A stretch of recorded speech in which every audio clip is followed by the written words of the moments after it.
Hello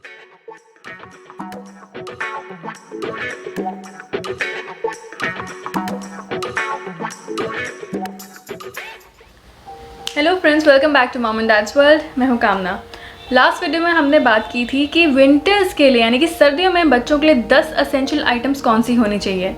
आज की video में मैं स्पेसिफिकली बात करने वाली हूँ कि सर्दियों के टाइम पे यानी कि विंटर्स के टाइम पे आप अपने बेबी की त्वचा यानी कि स्किन की देखभाल कैसे कर सकते हैं। इससे रिलेटेड 10 टिप्स मैं इस वीडियो में शेयर करने वाली हूँ, तो इस वीडियो को एंड तक ज़रूर देखिएगा। एंड वीडियो पसंद आए तो लाइक ज़रूर कीजिएगा। And please share this video with maximum people as you know, ताकि उनको भी हेल्प हो सके इस वीडियो से।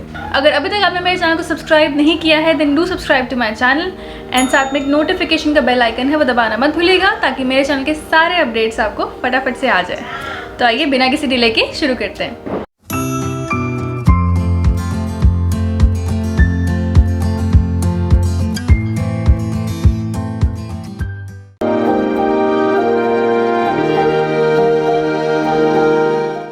सबसे पहले जानते हैं कि विंटर्स में बेबी की स्किन की केयर एक्स्ट्रा क्यों करनी चाहिए। हमें विंटर्स में बेबी की स्किन की एक्स्ट्रा केयर इसलिए करनी पड़ती है क्योंकि बेबीज़ बहुत फ्रजाइल होते हैं, बहुत सेंसिटिव होते हैं, उनकी स्किन बहुत डेलिकेट होती है, इसलिए वो बहुत जल्दी फटने लगती हैं। आप देखेंगे उनकी स्किन में से फ्लेक्स निकल रहे हैं, ड्राई फ्लेक्स निकल रहे हैं, काफ़ी वाइटिश सी उनकी स्किन लगने लग जाती है। तो इसलिए हमें उनकी स्किन की केयर एक्स्ट्रा करनी पड़ती है ताकि उनकी जो ड्राइनेस है स्किन में वो दूर हो सके, उसकी वजह से उनको कोई इचीनेस ना हो सके और जो उनकी स्किन के फ्लेक्स निकल रहे हैं वो निकलना बंद हो जाए। इसके बहुत अच्छे टेक्निक्स मैं आपको बताने वाली हूँ, तो आइए देखते हैं वो कौन से हैं।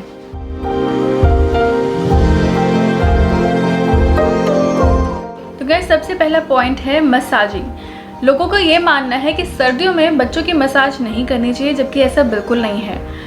इनफैक्ट बच्चों की सर्दियों में ज़्यादा अच्छे से ऑयलिंग करनी चाहिए, ज़्यादा अच्छे से मसाज करनी चाहिए, क्योंकि इसी टाइम पे उनकी स्किन बहुत ड्राई हो जाती है। बीइंग एन अडल्ट जब हमारी स्किन इतनी सेंसिटिव और इतनी ड्राई हो जाती है विंटर्स में, तो आप सोच ही सकते हैं कि बच्चों की स्किन पे क्या इम्पैक्ट पड़ता होगा।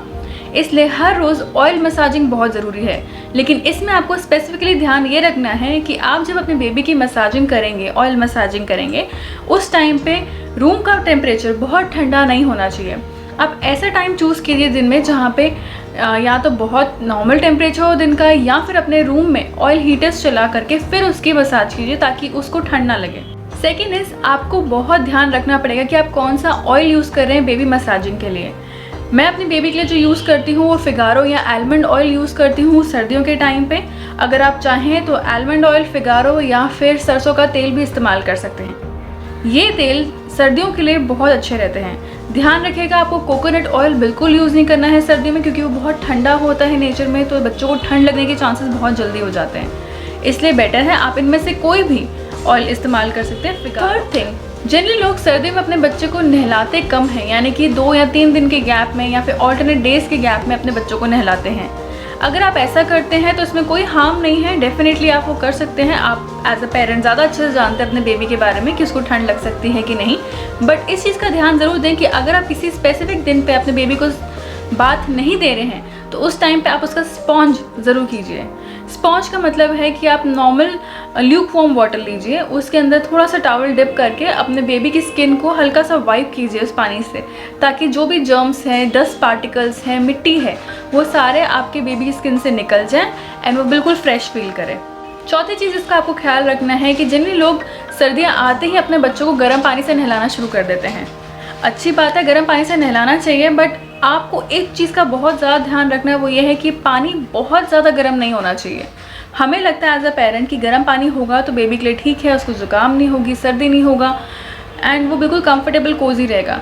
लेकिन अगर आप बहुत ही ज़्यादा हॉट वाटर यूज़ करते हैं तो उससे आपकी बेबी की स्किन और ज़्यादा ड्राई हो सकती है, तो इसलिए आपको उस चीज़ का बहुत ध्यान रखना है। प्लस चांसेस है कि ज़्यादा गर्म पानी से आपकी बेबी की स्किन जल भी सकती है, तो इसलिए ध्यान दीजिए। आपको एल्बो टेस्ट ज़रूर करना है, आपको चेक करना है पानी में अपना एल्बो डाल के कि आप वो पानी बर्दाश्त कर पा रहे हैं कि नहीं कर पा रहे। अगर आप कर पा रहे तो यानी कि बेबी के लिए बिल्कुल अप्रोप्रिएट है। अगर आपको ज़रा सा भी लग रहा है कि पानी बहुत ज़्यादा गर्म हो गया तो प्लीज़ उसको नॉर्मल टेम्परेचर पर ले आइए।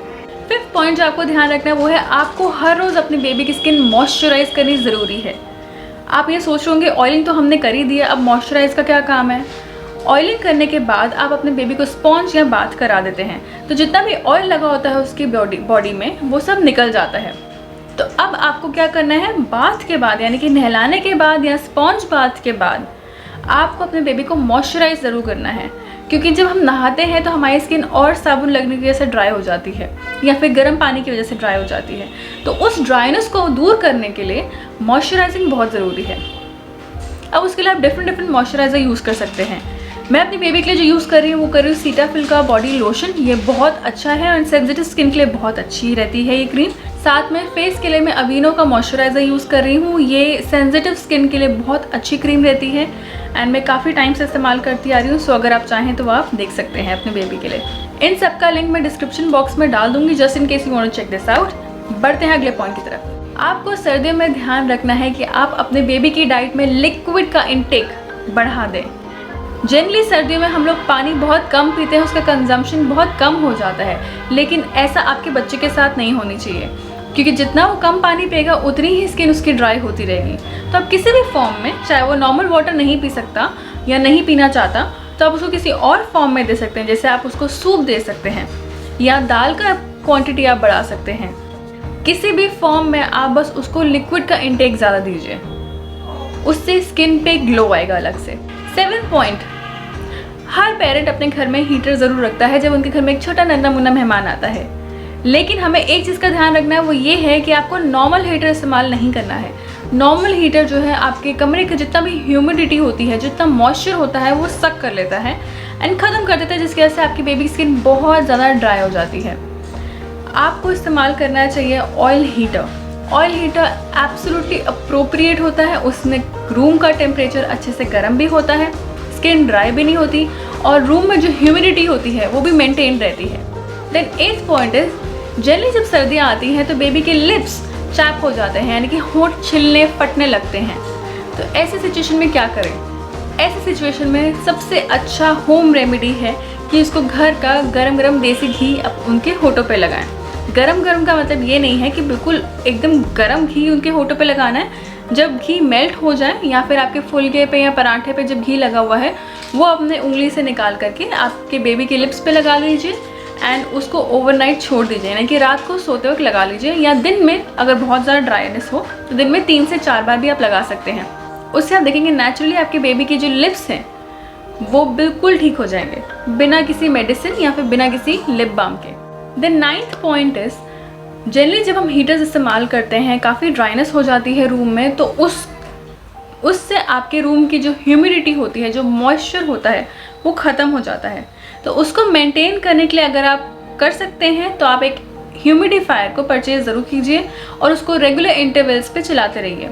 इससे होगा कि आपके रूम का जो मॉइस्चर लेवल है वो मेंटेन रहेगा, आपके बेबी को कोल्ड भी नहीं होगा, कंजेशन की प्रॉब्लम बिल्कुल नहीं होगी उससे, और स्किन भी ड्राई नहीं होगी। Then last but not the least 10th point ये है कि हम सोचते हैं कि सर्दियों का टाइम आ गया है तो अपने बच्चों को सन बाथ कराया जाए, यानी कि धूप में लेके जाएं। बहुत अच्छी चीज़ है, विटामिन डी मिलती है, धूप में लेके जाना सही है, लेकिन excess of everything is bad. अगर आप सोचते हैं सर्दियों में ज़्यादा धूप दिला सकते हैं, ज़्यादा देर तक हम उसको धूप में रख सकते हैं, तो वो भी बच्चों की स्किन के लिए बहुत हार्मफुल होती है। जितना ज़्यादा बेबी की स्किन सन को एक्सपोज रहेगी उतने चांसेस है सनबर्न होने के। तो आप कोशिश कीजिए कि थोड़ी थोड़ी देर में इंटरवल्स में आप उसको सन का एक्सपोजर दिला सकते हैं अपने बेबी को, या फिर उसको बिल्कुल ही ऑयल कराते ही एकदम से सन बाथ में मत ले जाइए काफ़ी देर के लिए, उससे स्किन बहुत जल्दी बर्न होने के चांसेस होते हैं। So guys that's all from my side today. ये तो थे 10 इंपॉर्टेंट टिप्स जो आपको ध्यान रखने हैं सर्दियों के दौरान, ताकि आपके बेबी की स्किन बिल्कुल ठीक ठाक और ग्लोइंग रहे। तो अगर वीडियो पसंद आया हो तो प्लीज़ लाइक ज़रूर कीजिएगा, बाकी पेरेंट्स के साथ शेयर ज़रूर कीजिएगा ताकि उनको भी इसके बारे में इन्फॉर्मेशन मिल सके। एंड अगर अभी तक आपने मेरे चैनल को सब्सक्राइब नहीं किया है then I request you to please subscribe to my channel. साथ में एक नोटिफिकेशन का बेल आइकन है, वो दबाना मत भूलिएगा, ताकि मेरे चैनल पर जैसे ही कोई वीडियो अपडेट हो आपको सबसे पहले नोटिफिकेशन आ जाए उसका, एंड आपसे कोई भी वीडियो मिस आउट ना हो। So guys thank you so much for watching my video. Until next video, चाओ।